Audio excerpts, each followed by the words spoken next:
ये एक ऐसा सीक्रेट तरीका है जिसकी मदद से आप कम समय के अंदर अपने पूरे के पूरे सिलेबस को खत्म कर सकते हो और उसके साथ साथ अपने मार्क्स को बहुत हद तक इंक्रीज भी कर सकते हो। तो हाय एवरीवन, मैं हूं आप सभी का अपना प्रशांत भैया। देखो, बहुत सारे स्टूडेंट्स की ना एक सबसे बड़ी प्रॉब्लम इस समय पर आ रही है और वो प्रॉब्लम ये है ना कि अभी तक बहुत सारे चैप्टर्स उनके छूट चुके हैं, जिसकी वजह से वो सारे चैप्टर्स उनकी बैकलॉग बन चुके हैं। अब दिक्कत क्या है ना, एक तो टाइम कम बचा है और इतने कम टाइम के अंदर इतने सारे सिलेबस को कवर करना है और एग्जाम भी एकदम पास आ गए हैं। तो क्या ऐसा कोई तरीका है जिसकी मदद से कम समय के अंदर बहुत सारे सिलेबस को बेहतरीन तरीके से कवर किया जा सकता है? तो उसका आंसर है यस। एक सिंपल सा कुछ स्टेप्स का प्रोसेस होता है, एक ऐसे स्टेप का प्रोसेस जिससे कि आप सिलेबस भी कंप्लीट करोगे, मार्क्स भी अच्छे आएंगे और हर एक टॉपर इसी टेक्निक को फॉलो करता है, जो कि आज मैं आपको बताने वाला हूं। पर उस टेक्निक को बताने से पहले एक सिंपल सी स्टोरी सुनना। इमेजिन करो, आपके घर में आपका कोई छोटा भाई या छोटी बहन है जिसको कि आप डेली बोलते हो कि यार तू ना पढ़ाई कर ले, तू ना मेहनत कर ले, क्योंकि अगर तूने 95% स्कोर कर दिया ना तो तुझे ना 2 लाख रुपए मिलने वाले हैं, है ना। इमेजिन करो, कोई इंसान आपके पास आता है और आपसे बोलता है अगर आपका ये जो छोटा भाई या छोटी बहन है अगर ये अच्छे मार्क्स लेकर आएगा तो इसको 2 लाख रुपए से ज्यादा का इनाम मिलेगा। अब तुम क्या करोगे? तुम डेली अपने छोटे भाई छोटी बहन से बोलोगे यार जाके पढ़ाई कर ले क्योंकि तुझे ना इनाम मिलेगा, इनाम मिलेगा। अब इमेजिन करो, तुम्हारा छोटा भाई या छोटी बहन डेली पढ़ाई नहीं कर रहा है, वो घूमे जा रहा है, इधर उधर खेले जा रहा है। क्यों? क्योंकि उसे उस 2 लाख रुपए की वैल्यू ही नहीं पता। उसे क्या पता कि 2 लाख रुपए क्या होते हैं, जिस वजह से वो इग्नोर कर रहा है और पढ़ाई नहीं कर रहा। बट तुम्हें तो पता है 2 लाख रुपए की वैल्यू। अब ये स्टोरी पता है मैंने आपको क्यों बताई? ये स्टोरी आपकी और मेरी है। मैं तुमसे हर रोज आकर बोल रहा हूं कि मेहनत कर लो यार, एफर्ट्स लगा लो यार, अपना बेस्ट लगा दो, क्योंकि आगे जो तुम्हें रिवॉर्ड मिलने वाला है ना उसके बारे में तुम्हें भी नहीं पता, है ना। अभी क्या है ना, इन क्लासेस को हमने बहुत हल्के में ले रखा है, पर ये जो क्लासेस होती है ना, ये आगे का हमारा फ्यूचर डिसाइड करता है। और वो फ्यूचर कुछ 1-2 लाख रुपए नहीं है, वो फ्यूचर करोड़ों में हो सकता है तुम्हारा, अगर तुम अच्छे से पढ़ लेते हो तो, है ना। इसलिए वो बड़ा भाई मैं हूं और तुम हो मेरे छोटे भाई बहन, और इसलिए मैं बोल रहा हूं सबसे पहले अपना जो गोल है ना उसको क्लियर रखो अपने दिमाग के अंदर। और अभी फटाफट से जो भी आपका गोल है, 95 लाना, 98 लाना, 100% लाना, उस गोल को कमेंट में आज लिख देना। उसको लिखना है ना, और बोलना है yes I will do it. ये करना पड़ेगा आज। सबसे पहली चीज है अपना गोल क्लियर रखो, है ना। सिलेबस अगर कंप्लीट करना है, पहले गोल तो हो, मकसद तो हो, लक्ष्य तो हो। अगर लक्ष्य क्लियर है तो अब आ जाओ आगे। अब करना क्या है? सबसे पहले देखना, हमें स्टार्टिंग में क्या करना पड़ेगा, फाइंड योर प्रॉब्लम्स। हमें हमारी सारी की सारी प्रॉब्लम्स को ढूंढना पड़ेगा। जैसे इमेजिन करो, तुम अभी तक क्यों नहीं पढ़ पाए, तुम्हारी ये बैकलॉग्स जो है वो क्यों रह गई, क्या है उसका आंसर? कुछ पॉइंटर्स होंगे ना, सोचो, दिमाग लगाओ, दिमाग लगाओ।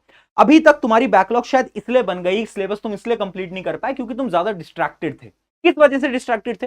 शायद ज्यादा फोन चलाते थे, सोशल मीडिया चलाते थे, या फिर आपके अपने अपने रीजन हो सकते हैं। तो आज सबसे पहले क्या करना, एक एक पेपर लेना और उस पेपर में सारे पॉइंट्स को नोट डाउन कर देना।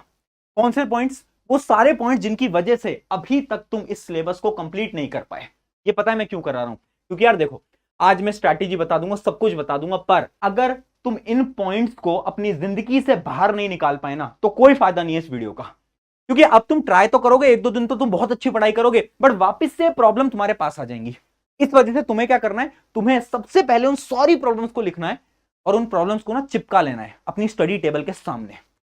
इससे क्या होगा, इससे जब वो डेली आप देखोगे ना तो आपको पता चलेगा ये मेरी प्रॉब्लम्स है, मैं ज्यादा समय मोबाइल फोन चलाता हूं, डिस्ट्रैक्टेड रहता हूं, इन सारी प्रॉब्लम्स को मुझे अपने जीवन से उठाकर फेंकना है। ये बहुत इंपॉर्टेंट है। अब बात करते हैं कैसे सिलेबस कंप्लीट होगा, स्टेप बाय स्टेप प्रोसेस है। पहले बात करते हैं स्टेप नंबर 1। स्टेप नंबर 1 है study according to your syllabus, यानी 80-20 रूल। देखो, इमेजिन करो तुम्हें ना कहीं घूमने जाना है, वेकेशंस पे जाना है, पर मैं तुम्हें ये बोलता हूं कि यार तुम्हारे पास ना एक छोटा सा बैग है और उसी बैग के अंदर तुम्हें सारे कपड़ों को रखना है। तो तुम क्या करोगे? तुम सिर्फ उन्हीं कपड़ों को रखोगे जो कि इंपॉर्टेंट है, जो कि एसेंशियल है, जिसके बिना तुम ट्रिप पे नहीं जा सकते। ये करोगे ना? पढ़ाई में भी आपको यही करना है। 80-20 रूल ये कहता है कि हर पेपर के 20% सिलेबस में से 80% मार्क्स के क्वेश्चन आ रहे होते हैं। यानी आपका चाहे कोई भी सब्जेक्ट हो, चाहे साइंस हो, मैथ हो, हर एक चैप्टर के ना कुछ इंपॉर्टेंट टॉपिक्स होते हैं, उन्हीं में से सवाल आते हैं। अब तुम्हें क्या करना है, देखो 2 टाइप के तुम्हारे टॉपिक्स होंगे। कैसे? एक तो वो जो कि तुम्हारी बैकलॉग्स हैं, इमेजिन करो वो चैप्टर्स जो कि तुम्हारे पीछे छूटे हुए हैं, और कुछ चैप्टर्स वो होंगे जो कि अभी के समय पर चल रहे होंगे, स्कूल के अंदर, कोचिंग के अंदर, ट्यूशन के अंदर। तो जो अभी के समय पर चल रहा है ना उस पर तो तुम्हें एकदम फोकस लगाना है, एकदम डिटेल में पढ़ना है, जैसे कि तुम्हें स्कूल या कोचिंग या ट्यूशन के अंदर पढ़ा रहे हैं, है ना। पर ये जो बैकलॉग है ना, इनका पता है तुम्हें क्या करना है, इनमें तुम्हें लगाना है 80-20 रूल। यानी तुम्हें सब कुछ नहीं पढ़ना, तुम्हें कुछ ट्रिक्स निकालनी है। ट्रिक्स कैसे? सबसे पहले वीडियो लेक्चर देख लो, ठीक है, जाओ यूट्यूब पे सर्च करो और वीडियो लेक्चर देख लो। उसके बाद सिर्फ इंपॉर्टेंट क्वेश्चंस को सॉल्व करो।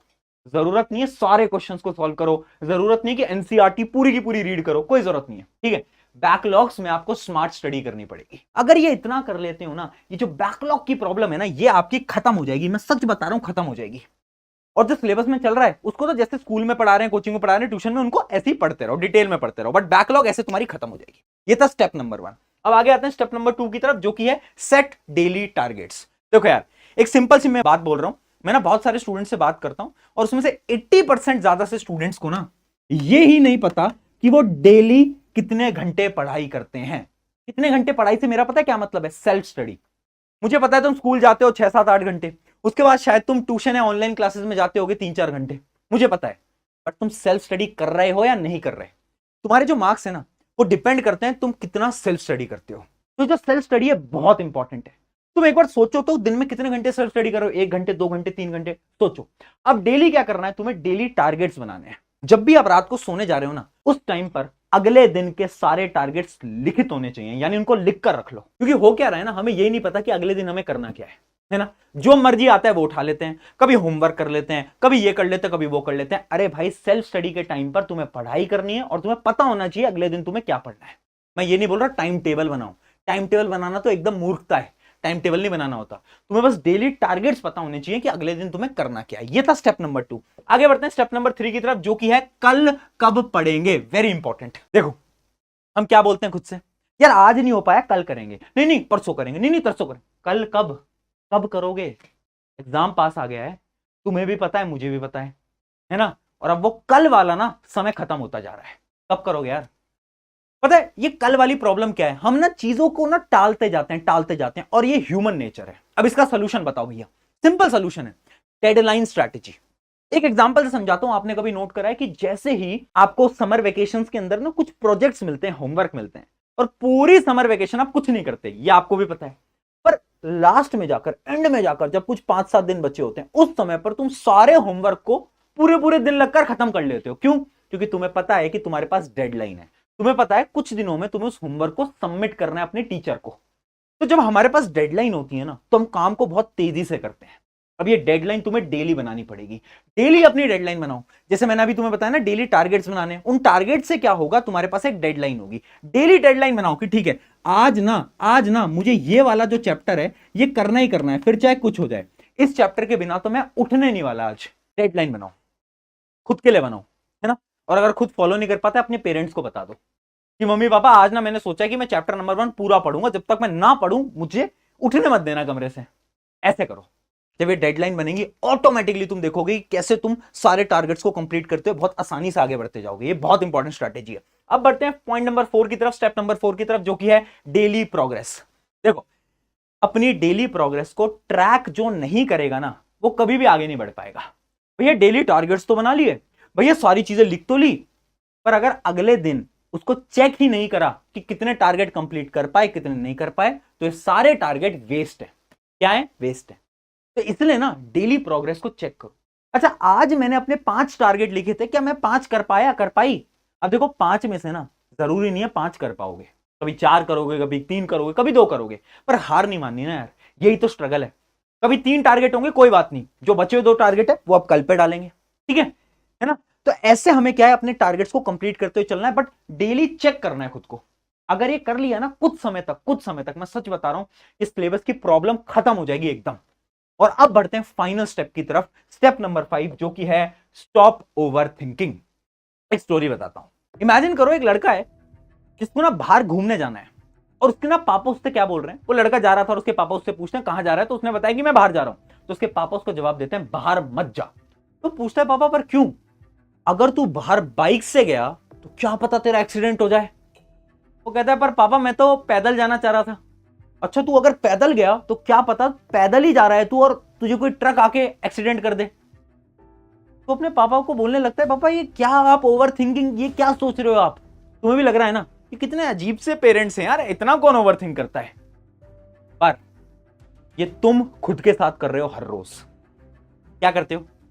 सिलेबस हो पाएगा, नहीं हो पाएगा, मार्क्स आ पाएंगे, नहीं आ पाएंगे, मेरे दोस्त के तो 90% है, मैं 95 ला पाऊंगा नहीं ला पाऊंगा, इतनी सारी चीजें कैसे करूंगा, क्या मैं अपने पेरेंट्स को प्राउड फील करवा पाऊंगा नहीं करवा पाऊंगा। ओवर थिंकिंग डेली, हर रोज कर रहे हो ना, कर रहे हो ना। ये जो प्रॉब्लम है ना, इसको खत्म करो, इसको खत्म कर दो। ये ओवर थिंकिंग ना अपने दिमाग से निकाल दो। खुद से बोलो मैं कर सकता हूं, मैं कर सकती हूं। जिस दिन ये कॉन्फिडेंस आ गया ना खुद के अंदर, मैं सच बता रहा हूं, कोई ताकत नहीं है जो कि तुम्हें हरा सके। यार तुम वो स्टूडेंट हो जो कि 1-2 दिन एग्जाम से पहले पढ़ के ना टॉप कर लेते हैं, ठीक है? तो खुद को अंडर एस्टिमेट मत करो, तुम्हारे अंदर है पावर, तुम कर जाओगे, ठीक है? तो इन 5 स्टेप को फॉलो करो, इसकी मदद से आप आराम से अपने सिलेबस को टाइमली खत्म कर पाओगे और फास्ट तरीके से कंप्लीट कर पाओगे। आई होप वीडियो अच्छी लगी हो। अगर अच्छी लगी तो अपने एक दोस्त के साथ जरूर शेयर करना। मिलते हैं किसी नेक्स्ट वीडियो के अंदर। Take care.